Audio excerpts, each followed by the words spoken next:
is taking a lot of questions from people who are just starting to cook. And I also spend a lot of time teaching my children how to cook.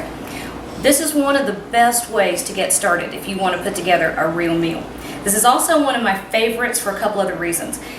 Once you throw everything together, and there's only 6 ingredients in it, it sits on the back of the stove and does its own thing, so you can be off doing something else. The other thing that I like about it so much is that you can use this basic marinara sauce recipe in a lot of other dishes. So we're going to do a little double duty with this one. We're going to make the marinara sauce, we're going to have that for one meal on its own, but we're going to take the rest of the sauce and turn it into a couple other things. So, super easy. And yes, I have very large proportions of everything. Not only do I cook for a lot of people, I like to have extra, because it freezes beautifully. So I'm starting off with about a half a cup of olive oil. And I think actually a half a cup is what I use in the standard recipe. I've noticed when I double it, got medium-high heat. When I double it, if I do increase the olive oil, it gets too oily. But you want that robust flavor. And don't use extra virgin olive oil because you'll just blow the flavor when it cooks that long. So that's just plain regular. All right, I've got 2 pretty big onions that I just chopped up. Okay, about 4 stalks of celery. And I like them pretty little. Easy with the celery, because you know it can make things too sweet, especially when you've got something that simmers for a while. And this is all you do at first. You're going to saute this just for a few minutes, just to start letting it get nice and sweaty. Alright, looks like a ton of garlic, but remember, we're making probably a gallon of this stuff or more. So I think in a simple recipe, if I make just the original amount, I have about 4 cloves chopped up. Chop them pretty fine, and it's going to simmer for a long time, so it's going to get nice and sweet. Now, at this point, I have bay leaves and crushed red pepper. You can leave the red pepper out if you want to. See that? Red pepper. Throw it all in there. I love it. Just a little bit of heat in the background. It's really nice against those onions. So I put it in there.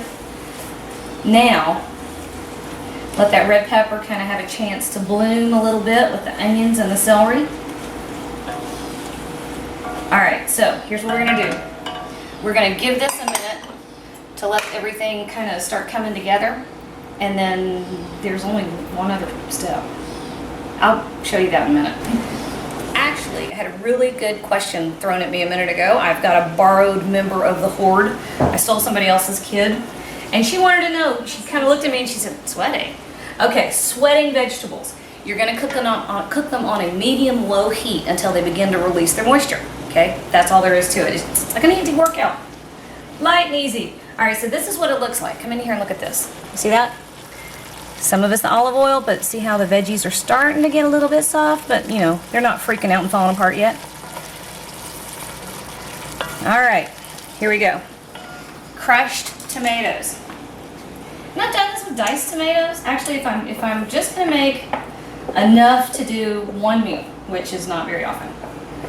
But if I do that, I'm going to use diced tomatoes. I like the texture. And if you happen to have fabulous in-season, ripe, fresh tomatoes, by all means, go ahead and use those.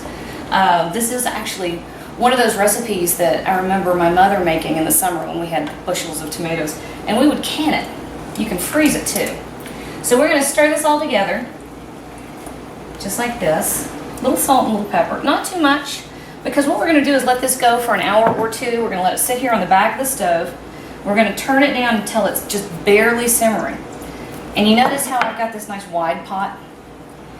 That's to let as much of the liquid that's in those tomatoes evaporate as possible. Because all the water that comes out means that much more flavor is left behind, and it concentrates everything beautifully.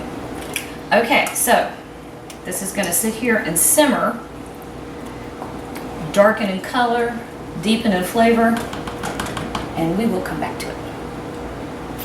Alright, ignore all this stuff. That's another video that we're not doing yet. But what I wanted to show you on this marinara, you see this?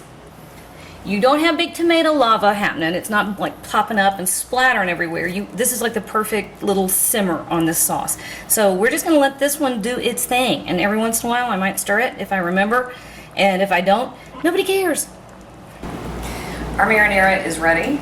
It's actually been ready for a while, but that's one of the things about this dish is that the longer you let it go, the sweeter and mellower and richer the flavors are gonna get.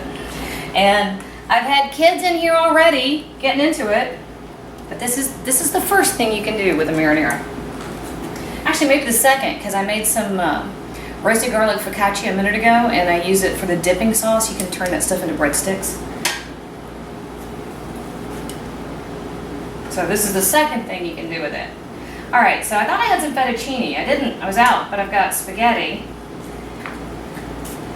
And now a traditional Italian thing would be to add the pasta to the pot that the sauce is in. But my kids are weird. Some of them like a lot of sauce, some of them don't. And Americans have grown up with our sauces being added kind of like that. See, look, oh, it's cute. Okay, so, oh, I made a blob. Little Parmesan cheese. If you have the good stuff, use the good stuff. I don't have the good stuff. I've got the cheap stuff. It still tastes pretty good, okay? Now, simple marinara sauce. Now, somebody asked me a minute ago about what would really be good, and that would be a meat sauce. Well, guess what? You're already halfway to the point of having a bolognese, which is a meat sauce. And you've done half the work already. But, for now, marinara. I don't have a fork. I have a spoon. Oh, now I have a fork. Nice. Let's see.